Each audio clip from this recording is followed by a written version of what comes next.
The City of Dublin Natural Gas provides the most cost-efficient source of energy available today. So for your home, choose the most natural resource. Safe, clean, efficient. All new subdivisions around the Dublin area have natural gas available. Start reducing your energy bills today with Dublin City Natural Gas Department. Natural gas, the smart choice. Call 277-5048 today and let us help you start saving today. Green and growing. Farmers State Bank has been helping our community grow for more than 88 years. Relationship banking that values neighbors with quality services. From personal banking to business loans, whatever your banking needs, Lawrence County's leader in banking is Farmers State Bank. Banking is as easy as FSB, member FDIC, and an equal housing lender.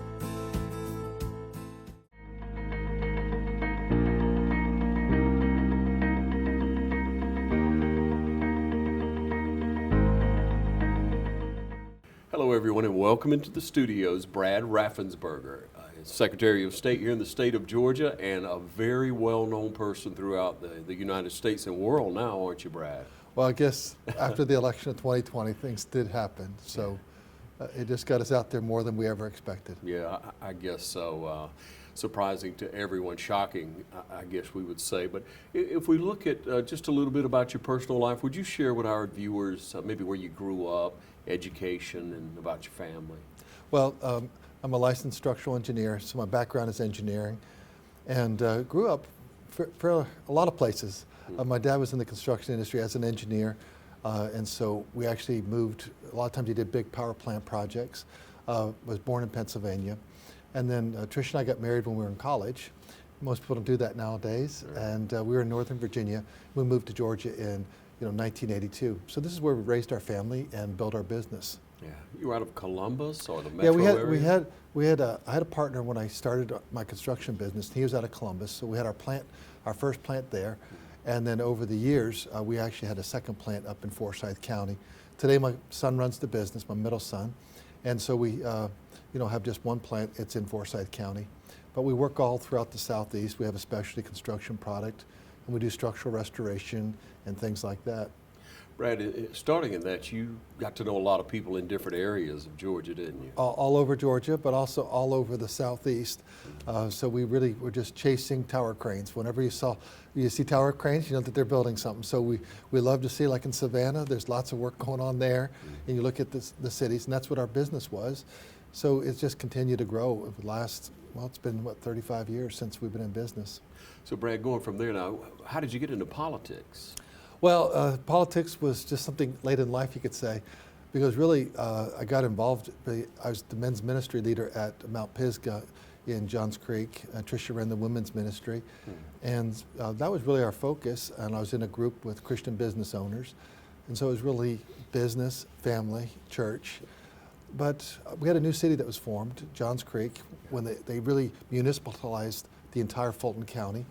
And after a few years, I thought, what could I do? Here I am, a business owner. I can't go to Washington and can't go down to the state capitol. I need to work my business, but I could be involved on city council. So I did that, and as that period of time, I was on city council, really my son started taking over more responsibility. So I could, go down to the state house, and I did that for 2 terms. And so that when I was out those 3 months, Kyle was, day to day running the business. And then I try and catch up on those days you're not in session. Yeah. Then I ran for Secretary of State. Now my son's the president. So it kind of just evolved that I could, evolve out of the construction business and really dedicate full time to being Secretary of State. Yeah, when you were serving in Atlanta, what are some of the things you're most proud of that you accomplished? Well, number one is I wanted to make sure that only American citizens voted in elections. I had a bill that also required you had to be an American citizen to be on any government board, commission, authority. So I figured that if you had to be an American citizen to be on the jury pool, if anyone could be on a government board and that could possibly raise your taxes, I figured that should be an American citizen to be on that. So we passed it in the House and it went over to the Senate and it never got the Senate support on that. I think it would probably today, but there just wasn't enough at that time. But also to help businesses, introduced and we passed House Bill 87, which lets business owners renew their corporation for up to 3 years, 1, 2, or 3 years, their choice. And I was became Secretary of State, first thing I did was implement that. Yeah. And over 25% of all business owners actually have taken the 2-year or the 3-year option. Sure. So if there's any business owners listening to this show today, if you have a great idea, let me know what it is. I'd love to, see what we could do to make business even friendlier in Georgia. We've been the best place to build businesses, 8 or 9 years now. Yeah, what a claim. It's amazing. It's really tremendous. And you've been instrumental in that. You've definitely been very supportive in it. Mr. Secretary, now, we want to go forward to integrity of elections, and we will talk a little bit about your book, I guess, Integrity Counts, that you've recently written. When did you decide to write that book? Well, after the election, Yeah. there was just so much misinformation, disinformation. So I really just wrote down almost like you could say it's a diary of everything. But I do also tell people a little bit about being a business owner. It's not always been an easy road. We had some business setbacks, and any business owner would know about that, particularly in the pandemic. We got through it, but a lot of businesses really struggled. And then Trish and I have been married now since college, so we lived a long life. We lost a son almost 4 years ago. Sorry to hear that. And then really what it was like being in the General Assembly and then also as Secretary of State. So I had to go out and I speak a lot to people. And when I try to help my Republican friends really understand is what happened in 2020 is that 28,000 Georgians skipped the presidential ballot, and yet they voted down ballot. So you voted for your sheriff, your state rep, your state senator, your congressman, and then the Republican congressman actually got 33,000 more votes than President Trump. At the end of the day, that's why he came up short. Now, there were a lot of allegations about dead people. There was only 4 dead people, not 10,000. Yeah. And every single one of those points I address in the book so that people have facts. And I understand people are disappointed. We supported him financially, and we voted for President Trump twice. Yes, So we're disappointed too. But at the end of the day, he just came up short. And at the end of the day, it's your responsibility to do Right. the right thing, to call it as it is. To follow the law, follow the Constitution. That's what we're charged to do. Yeah. And so you look at recounts. Recounts have virtually always been a part of an election. Right. Explain But- that to people. But when we had the old electronic machines, Yes. a recount was just pressing that button and you get the same answer. Okay. How would you get a different answer, right? Because it's just a computer. Sure. But when we have a verifiable paper ballot, what I said, we're going to recount this. We're not going to run them through the scanners again. We're actually going to do a hand recount of all 5 million ballots, all the absentee ballots, all the early vote ballots, and then the election day ballots. Many people aren't aware that it was all 3 ballots, all 5 million ballots were hand recounted. And then what we would verify, did the machines flip the votes? Well, the recount showed the numbers were so close. Many of the counties had 0 vote differences. A few had a few differences, but it never added up to changing it. So it showed the machines did not flip the votes. And it also verified the original count that President Trump did come up short. And so when we look at that, and we maybe go back a little bit farther in the governor's race and the rhetoric, I guess you may Well, I say. talk about that in my book, the 2018, because you have to understand, when I took office on January, I already had 9 lawsuits. And so they already had been filed by Fair Fight, Fair Count, all those other kind of organizations, on the left side of the aisle. We pushed back and we defeated all those. But when Stacey Abrams ran, she lost by nearly 55,000 votes. And then she said, as a woman of conscience, she could not concede because of voter suppression. But it was never supported by the facts. We had record registrations. We had 3 weeks, 16 days at the time of early voting. Many counties like Fulton and DeKalb had Sunday voting. And so it's never been easier to vote. We have appropriate guardrails. And she lost fair and square. But she was up in Virginia in October this past year campaigning for the losing candidate for governor up there. And she said, just because you win doesn't mean you've won. And so she still hadn't conceded. Yeah. So then rolling into 2020, it was the flip side of that, which was that we had voter fraud. And that's why every allegation, we again checked it all out. Every lawsuit that came, we actually won in a court of law because we had the facts on our side. But obviously, we never had the media behind us, because when people have 80 million Twitter followers, how do you compete against that? Yeah. And what you're putting out there. But when we look at Democrats saying there's fraud, and Republicans Well, voter suppression saying, and voter fraud, it's really the same coin, just other sides, but Yes. it's not supported by the facts. Because when we passed the Election Integrity Act of 2021, number one is we added photo ID for absentee voting. That's something I wanted 4 years ago. We finally got that through the General Assembly. So photo ID, Yes. how can you argue with someone's photo, driver's license number? Mm-hmm. That shores up security, but also I think it adds confidence. Then if you look, we actually increased the number of days of early voting. And yet, when Stacey Abrams, when she reserved Jim Crow 2.0, she said that we reduced the number of days of early voting, and that's that myth that was out there. And when you lose an all-star game, people need to understand the facts. We actually increased early voting now. We have 17 mandatory days of early voting. President Biden's home state of Delaware has now 10. And so we actually have more accessibility, and at the same time, we also have security with the absentee ballot process. We have accountability, so if a county can't run an election, and in Fulton County, they've been struggling with running an election with a high degree of confidence since 1993. So now we have accountability. And when we look back one more time at Stacey Abrams, she really flipped the page on absentee voting. It's the first election. Republicans, when we put in no excuse absentee voting in 2005 by Governor Sonny Perdue, signed that into law. Republicans always actually got more vote totals in the absentee ballot process. And then in 2018, she actually got about 55,000 more votes absentee voting, which is what she lost at the end of the day. So if she wouldn't have done so well on that, she would have lost by even a bigger number. Then you roll into 2020, President Trump said, you can't trust, absentee voting, and yet we're in the middle of a pandemic. Yes. And so a lot of Republicans trusted President Trump and said, okay, I'm going to vote in person. And then they thought, probably at many levels, they thought he may have had this in the bag and didn't come out to vote because everyone was still concerned about the pandemic. But at the end of the day, those 28,000 that skipped the presidential race, that's what really hurt President Trump. It tells the story. Yeah. It really does. And so when we, I guess when we look forward and we talk about things that we've done in the past, like purging the roll. But we have one of the cleanest voter rolls in the entire country. In fact, I've just done a 100% citizenship check. So we had about 4,400 people that looked like they were on pending to get on the voting rolls. They weren't put on the voting rolls because they couldn't prove their citizenship. But then we ran those through the federal database, and it came back that 1,634 were not citizens according to their data. So now we're doing a full-fledged investigation. We're going to call each of them individually, ask them, is it true that you're not a citizen? And then did they willfully, decide that they were going to get on this list, or were they misled by a third-party group that put them on, to try to register? But it is up to a 10-year felony sentence and up to a $100,000 fine when you do something willful. We're going to send all those over to the Attorney General for prosecution once we do a deep dive and individually ask all those 1,600 people exactly what were they thinking.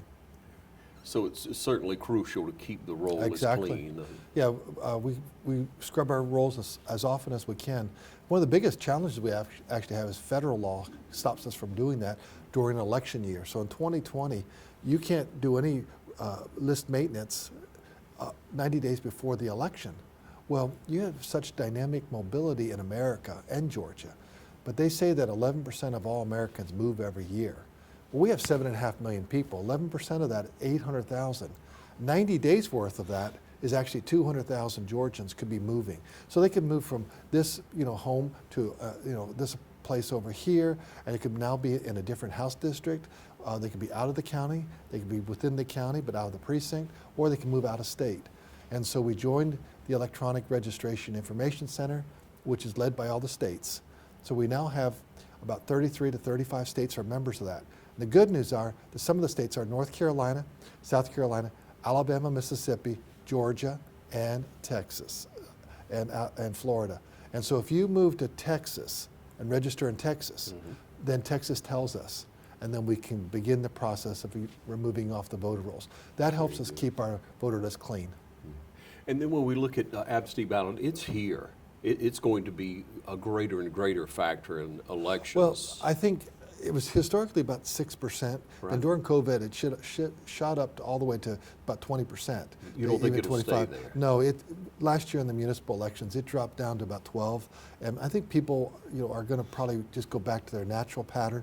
It may be now 8 or 9%, but it won't be definitely 20. How about early voting? But early voting, absolutely. In fact, right now we pushed the General Assembly, it looks like it's going to pass this session, is that your employer has to give you 2 hours off, not just on election day, but also for early voting. Very good. The county election directors love early voting because if everyone showed up on election day, they couldn't handle it. So now that they have 17 days, they can have a process that really lets them have the voters flow through there. So it really works out well. Yeah, and I could say here locally, our representatives have been very accommodating, however you choose to vote. But when people look at issues and the amount of trust, it comes down to a local level, does it not? Oh, absolutely.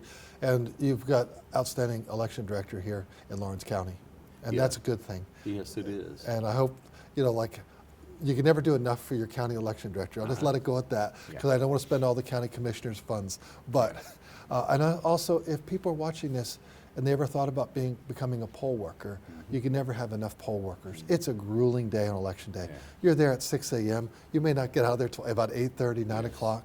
It's a long day, and the average age is pushing, it's about 66 to 68 years old. Yes, and when we look at those, when we're covering an election as a broadcast station, we see those poll workers coming in and out, and the work that they put in from early until late.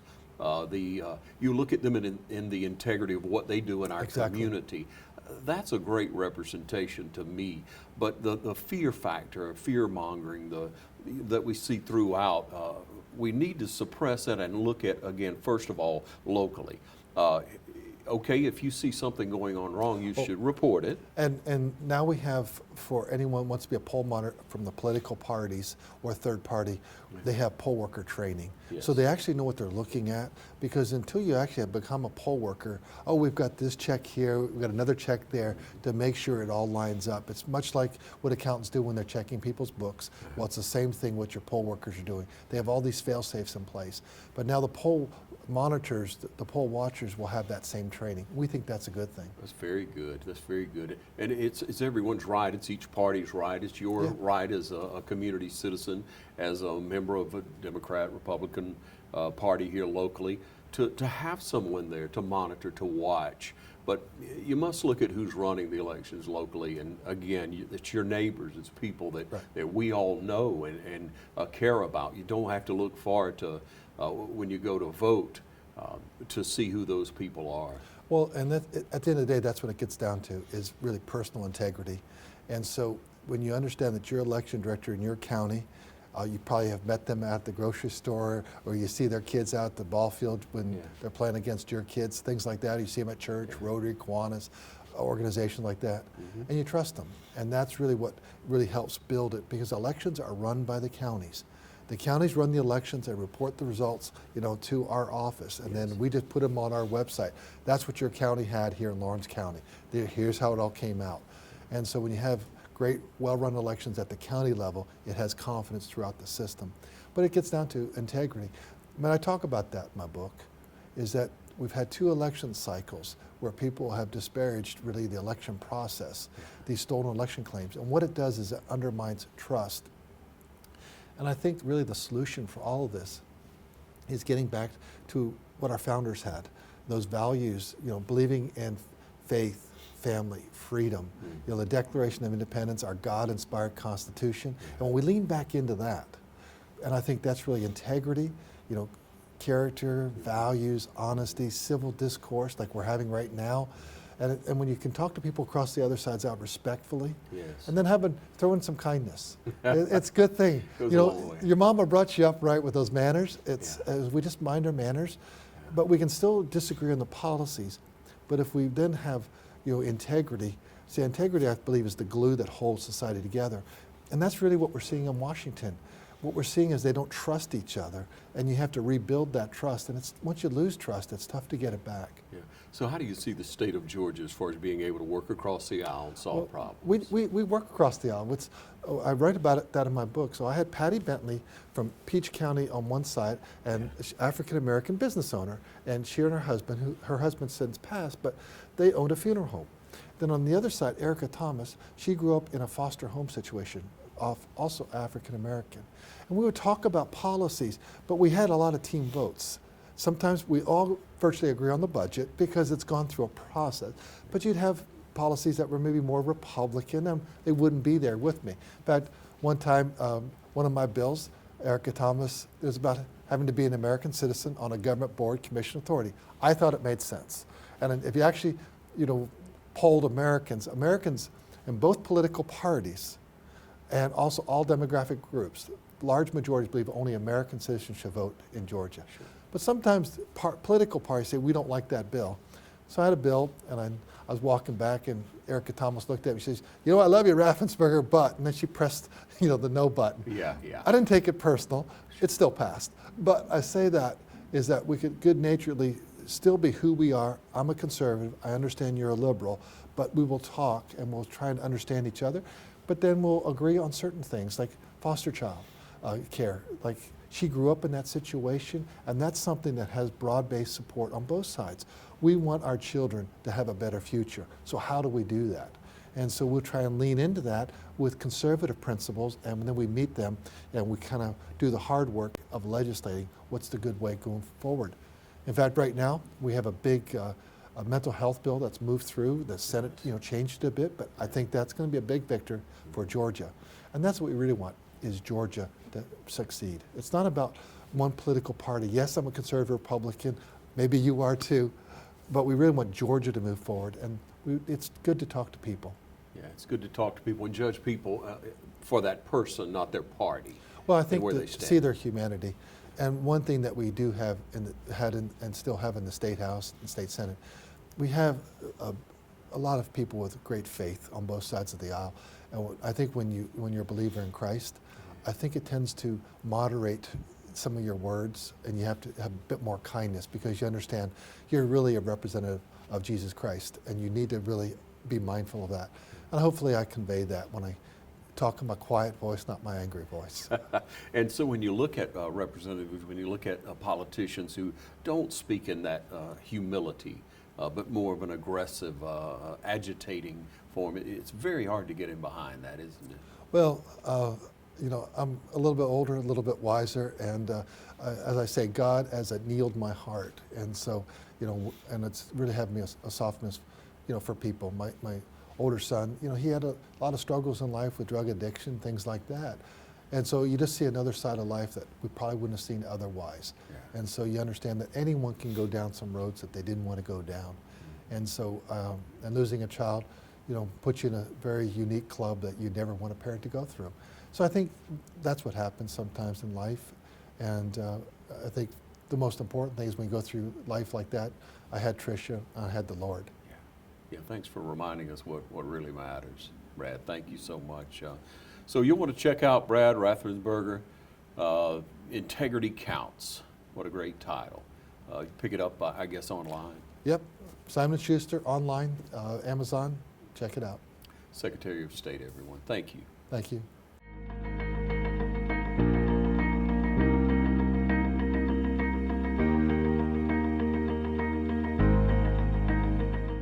Spring has sprung here at Dublin Chevy Nissan in Dublin, Georgia. Our inventory is blooming with new Pathfinders, Frontiers, Yukons, and Tahoes. And with spring break coming up, there's never a better time to come into our award-winning service department for a checkup. And remember, Doug sells service well. With that spring trip coming up, there's never a better time to find a new or pre-owned SUV. If you see an HD or a Tahoe on our lot or online, don't wait or you'll miss out. Hurry in to Dublin Chevy Nissan. The diesel and automotive technology programs at Oconee Fall Line Technical College are hands-on and can be completed in a year and a half or less. Students gain valuable experience working on state-of-the-art equipment and training aids, and even maintain the college's diesel truck and vehicle fleet, which allows them to see the real-world issues they'll encounter on the job before they graduate. During labs, students are exposed to every part of the automobile or diesel truck and are required to put the theories they've learned in the classroom and during lectures into action.